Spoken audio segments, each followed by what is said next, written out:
Monitor 2K gaming ini cantik, bikin setup kita terlihat lebih estetik.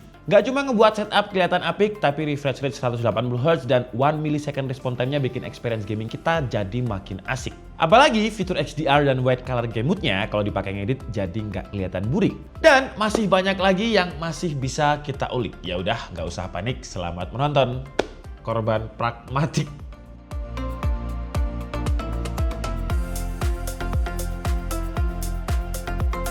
Ya, jadi di sebelah saya ini adalah monitor gamingnya MSI, yaitu MSI MEG 274 HRFV. Monitor 4 jutaan dari MSI yang punya spesifikasi dan fitur yang menarik. Jadi dia punya refresh rate 180Hz, pakai panel rapid IPS yang diklaim lebih kenceng daripada IPS biasa. Dan pas kita tes color gamutnya itu bisa lebih dari 100% sRGB. Tapi 4 jutaan 2K 180 refresh rate, apa spesialnya? Kita bahas dari segi desainnya dulu. Warnanya ini putih, saya suka. Jadi kalau saya kombinasikan dengan keyboard, mouse, dan juga konsol saya yang putih, jadi terlihat lebih putih, estetik. Karena kebanyakan monitor itu kan ya warnanya hitam ya. Nah, warna putih ini cocok aja sih kalau misalkan kita punya konsep setup minimalis yang warnanya all white. Di bagian belakang monitornya juga ada efek RGB. Jadi kalau misalkan setup kalian nggak kayak gini, setup kalian itu yang mempertontonkan bagian belakangnya, itu kayak orang yang lihat itu langsung, wah anjir ini monitor mahal nih pasti. Padahal nggak terlalu mahal juga. Tapi sayang settingan RGB-nya ini cuma rainbow sama off aja. Jadi ya kita nggak bisa nge-custom warna buat RGB di bagian belakangnya ini.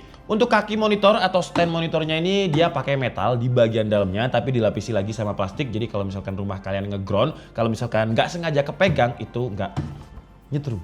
Untuk ergonomiknya, dia nggak cuma bisa di-tilt ataupun atas bawah aja, tapi dia juga bisa di-rotate sampai 180 derajat. Jadi kalian juga bisa pakai monitor ini untuk monitor portrait yang kalian gunakan mungkin untuk ngedit reels ataupun ngedit TikTok. Untuk bezel di ketiga sisinya ini udah tipis, tapi untuk bagian bawah masih lumayan tebal karena untuk nempelin si logo MSI-nya ini.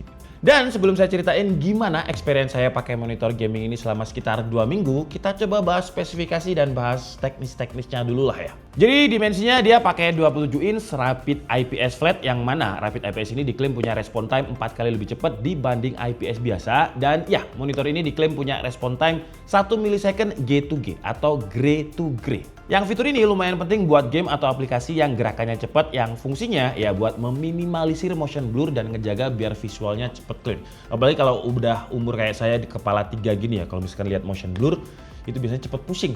Terus untuk resolusinya dia ada di WQHD dengan display colornya 10 bit 8 bit plus VRC. Jadi dia bisa ngedisplay 1,07 miliar warna, aspek rasionya itu ada di 16:9. Udah anti glare juga, refresh rate-nya ada di 180Hz. Dan untuk refresh rate-nya ini refresh rate yang real di 180Hz ya. Karena kan kadang itu ada monitor yang memang dia 180Hz, tapi tiba-tiba dia itu turun di 60Hz, padahal udah di lock di 180Hz. Ini bisa kita set di manual, bisa 60Hz, bisa kita auto switch juga. Jadi tergantung kalian pengen yang mana. Tapi kalau udah kalian lock di 180Hz, dia bakalan stay di 180Hz terus. Untuk brightness diklaim ada di 400 nits, tapi ketika kita tes pakai Calman, sayangnya nggak sesuai klaimnya. Jadi kita tes pakai Calman dengan brightness mentok itu ada di skornya ini. Jadi di kisaran 320 nits. Tapi kalau kita lihat di marketplace, ada beberapa monitor yang memang lebih murah dari MSI, tapi klaimnya dia aja ada yang 250 nits, ada yang 300 nits. Nah biasanya klaim itu kalau kita tes beneran itu masih di bawahnya.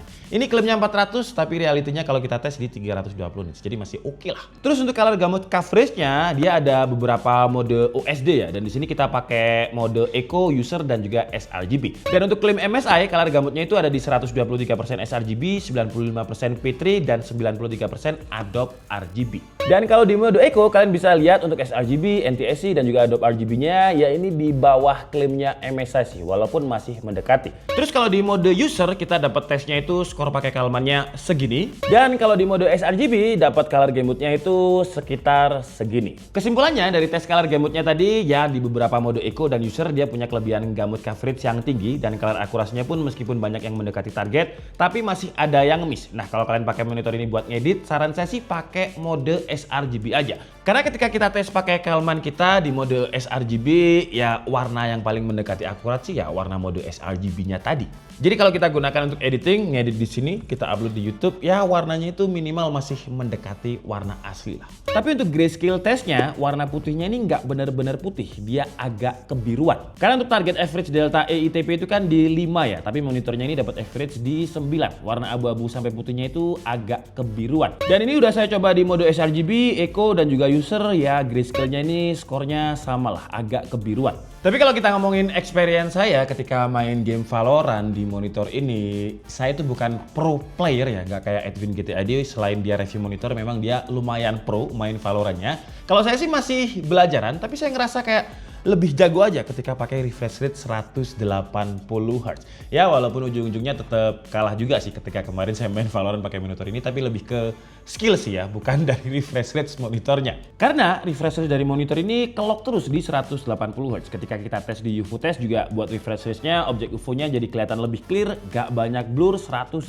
Hz terus. Oh ya, buat kalian yang suka main game gelap-gelapan kayak game horror ataupun game PUBG yang tiba-tiba itu gelap, dah di MSI ini ada fitur yang namanya Night Vision yang istilahnya bisa membantu kita untuk nge-cheat lah di gamenya. Jadi ketika scene-nya gelap dan kita aktifkan fitur Night Vision-nya, wah scene-nya itu kebantu lebih terang lah. Fitur Night Vision ini juga bisa dipakai buat nonton film. Kan banyak ya film-film yang banyak scene gelapnya kayak film-film genre horror atau thriller gitu. Dan kemarin ketika saya coba untuk nonton film thriller dan juga horror, itemnya itu item yang bagus. Jadi separasi antara gelap dan terangnya itu oke lah. Karena dia udah punya sertifikasi VESA Display Certified 400. Terus buat kalian yang suka main di depan monitor dengan jangka waktu yang cukup lama, mungkin 10-12 jam, monitor ini juga udah punya fitur Eye Comfort. Jadi dia punya fitur low blue light filter, anti flicker yang udah ada sertifikasinya juga. Cara aktifin low blue light-nya ada di OSD kok, yang tampilannya kalau pakai low blue light sih memang ya agak menguning. Port-portnya di sini lumayan lengkap lah. Jadi ada display port yang ini harus kalian gunakan kalau kalian pengen pakai refresh rate 180